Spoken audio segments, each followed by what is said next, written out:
সৃষ্টিকর্তার পরিকল্পনার কাছে আমাদের পরিকল্পনা কিছুই না। কখন কার লাইফে কি হয়ে যাবে এটা আমরা কেউ বলতে পারবো না। হ্যালো এভরিওয়ান, আসসালামু আলাইকুম। কি অবস্থা সবার? সবাই কেমন আছো?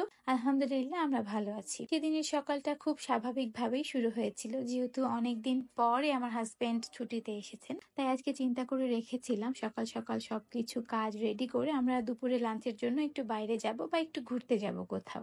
ঘুম থেকে উঠে ফ্রেশ হয়ে আমি একটু বেলকনিতে গিয়েছিলাম, দেখলাম খুব সুন্দর একটা অলকনন্দা ফুল ফুটেছে আজকে। তারপর চলে গেলাম আমি আমার প্রতিদিনকার একটাই কাজ, সেটা হচ্ছে ঘুম থেকে উঠে বিছানা গুছানো। আজকে মূলত বিছানার চাদরটা চেঞ্জ করব। আর হ্যাঁ, তোমরা অনেকেই কনফিউজড হয়ে যাও যে আমার ড্রয়ারটা কয়টা এবং কোন পাশে। আমার ড্রয়ার একটাই, যেটা আমার জানালার ওই পাশে রয়েছে, আর এটাতে আমি আমার মশারি কাঁথা সবকিছু প্রতিদিন রাখি। দেন এক তুড়ি মেরে ম্যাজিক করে আমি বিছানার চাদর চেঞ্জ করে ফেললাম। চাদর চেঞ্জ করার পরে পুরনো যত কাপড় কিংবা ওয়াশ করতে হবে এরকম কাপড় আমি লন্ড্রি বাস্কেটে রেখে দেওয়ার পরে রান্নাঘরে চলে গেলাম।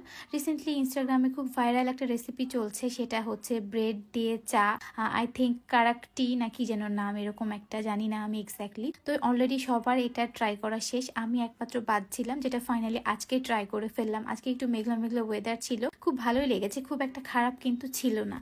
এরপরে চলে গেলাম বাকি কাজগুলো কমপ্লিট করতে, নাস্তা কমপ্লিট করার পরে। আর হ্যাঁ, এখানে আমাকে একটা কথা বলতে হবে, আপনাদের ক্ষেত্রেও সেম কিনা আমি জানি না, আমার 3 বছরের মেয়ে যতটুকু অগোছালো বা এলোমেলো না করে, তার থেকে বেশি পরিমাণ এলোমেলো করে আমার শাশুড়ির 30 বছরের ছেলে। মানে ও বাসায় আসলে আমার কাজ একরকম ডাবল হয়ে যায় বলা চলে। তো কাজ করতে করতে দেখলাম ঝমঝম করে বৃষ্টি হচ্ছে, অ্যান্ড আমার চায়ের ক্রেভিংস উঠলো, যে কারণে আমি চা বানাইতে গেলাম। বাট চা বানাতে বানাতে অলরেডি কিন্তু বৃষ্টি গায়েব হয়ে গেছে, মানে চা বানানোর পরে আমি আর বৃষ্টি পাই নাই। তো কি আর করার, মনে একরাশ দুঃখ নিয়ে আমি আবারও কাজে ব্যাক করলাম। অ্যান্ড যেই আমার চা শেষ করলাম তারপরেই দেখি আবারও বৃষ্টি শুরু হয়ে গেছে। মানে বৃষ্টি এই আসছে এই যাচ্ছে, কি একটা অবস্থা ওয়েদারের। এবার এমন ভাবে বৃষ্টি শুরু হয়েছে যে থামার নাম কথা একেবারেই নেই। অলরেডি 12টা পার হয়ে গেছে, বাট বৃষ্টি থামছে না। অ্যান্ড এই মুহূর্তে আমাদের লাঞ্চের জন্য বাইরে বের হওয়া একদমই পসিবল না, যে কারণে বাড়িতেই তড়িঘড়ি করে আবার আমাকে রান্না করতে হলো। যে কারণে আমি প্রথমে বলেছিলাম যে আমাদের পরিকল্পনার কাছে উপরওয়ালার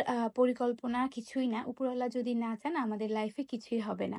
যাই হোক, আমাকে আবার দুপুরের আয়োজন করতে হয়েছে, অ্যান্ড খুব শর্টকাট ওয়েতে আমি লাইলাতিল থেকে আসা হলুদের গুঁড়া, মরিচের গুঁড়া এবং একটা ছোট্ট মিট মশলা দিয়ে আজকে মূলত গরুর মাংস রান্না করব। অ্যান্ড ট্রাস্ট মি, এই মাংসের মশলাটা এত বেশি মজা, অ্যান্ড মাংস থেকে এত সুন্দর একটা ঘ্রাণ আসছিল যে আমি নিজের রান্নার প্রেমে নিজে পড়ে গেছি। সচরাচর কিন্তু আমার রান্না একদমই ভালো না, খুব পচা রান্না করি আমি নিজেই খেতে পারি না এরকম মনে হয়। বাট আজকে এই মিট মশলাটা দিয়ে রান্না করার পরে এত টেস্ট হয়েছে মাংসটা, যেটা আমার কথা শুনে হয়তো আপনারা বুঝতে পারছেন। এন্ড শুধু মিট মশলা না, ওদের হলুদ গুঁড়া এবং মরিচের গুঁড়াটাও খুবই ভালো, একদম সামান্য পরিমাণ, 1 চামচেরও কম পরিমাণ আমি দিয়েছি। বাট তরকারির কালার দেখলেই বুঝতে পারবেন কি সুন্দর একটা কালার। তো যাই হোক, এই ছিল আমাদের শুক্রবারের একটা বাজে অভিজ্ঞতা বলা চলে। আমরা বৃষ্টির জন্য আমাদের পুরো প্ল্যানিংটাই ক্যান্সেল করতে হয়েছে, আমরা কিছুই করতে পারিনি, সারাটা দিন আমরা ঘরে বন্দি ছিলাম।